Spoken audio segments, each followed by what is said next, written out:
আসসালামু আলাইকুম প্রিয় দর্শক। আমরা আসলে ঘন ঘন বিনোদন দিয়ে থাকি, মানে এই বিনোদনের মাঝখান থেকে মানে জাতির মাঝখান থেকে কিছু অজানা বা জানা এই বিষয় নিয়ে তুলে ধরি।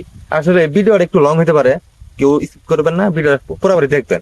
আসলে আমার পিছনে যে একটা ঘর আছে, এই ঘরটা কিন্তু মনে করেন একটা সেফটি হিসেবে ঘর। আশপাশে ভুট্টা খেতে আছে, ধান খেতে আছে, এই সমস্ত গেলে জিনিস পাহাড়ে দেওয়ার জন্য এই ঘরটাকে তৈরি করা। তো সেই বিষয় নিয়ে আপনার সাথে একটু আলোচনা আছে, কাছে আছেন। আমি শুনছিলাম কিছুদিন আগে এই ঘরটা নাকি কফি হাউস নামে পরিচিত ছিল, আপনার কি বলেন? না, কপি হাউস এটা আমিও শুনতাম, এই বিষয় নিয়ে একটু আলোচনা করার জন্য আইছি। আসলে কপি হাউস সেটাই আপনার মুখ থেকে আমি শুনতে চাই। আচ্ছা ঠিক আছে। কপি হাউস মনে করেন আমাদের বাজারিন থেকে গুড়ের বাজার আছে, গুড়ের বাজার থেকে কিছু অংশ লোক আছে, এই কিছু অংশ লোক কিছু কপি এই চা নিয়ে এনে বসতে, তারা কপি হাউস মানে এই বিষয় নিয়ে মানে নাম দিছে কপি হাউস। ধন্যবাদ। হ্যাঁ, আসেন একটু। আসলে কপি হাউস তো ওই আপনাদের এই জায়গা তো কলা বাগানও দেখি, কফি হাউস, কলা বাগান হ্যাঁ। সব মিলেই তো সুন্দর একটা পরিবেশ।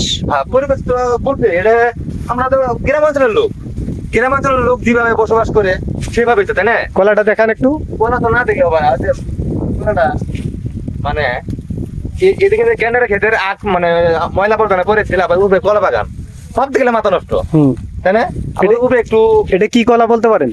এটা হলো কাঁচকলা, কাঁচকলা, তরকারি yes. খাই যে কলাটা তরকারি, এই তরকারি খাওয়ার কলা না। আবার এদিকে তাকালে দেখা যাচ্ছে আবার এটা কি গাছ? বড়ই গাছ, যে আমরা মিষ্টি বড়ি না টক বড়ি। টক পরে আবার মানে জায়গাটা কিন্তু তো ভালোই আছে। ঠিক আছে, হ্যাঁ, আসেন একটু উপরে যাবো, চাইলে অনেক সময় এই জায়গায় অনেক মানুষ এসে আড্ডাও দিতে পারে। কি আলো দিতে পারতাম, উপরে সুন্দর একটা মানে আছে। হুম। আসেন। ওই যে দুটো রোহিঙ্গার মতন ছেলে দেখা যাচ্ছে, ওইটা কি আমাদের এলাকার? আমাদের এলাকায় পরিচিত লোক, বন্ধু বান্ধব। আচ্ছা, ওই তো রোহিঙ্গার মতন মনে হইতেছে। ঠিক আছে, আচ্ছা ঠিক আছে, আমরা একটু উপরে যাই। হ্যাঁ, মাশাআল্লাহ।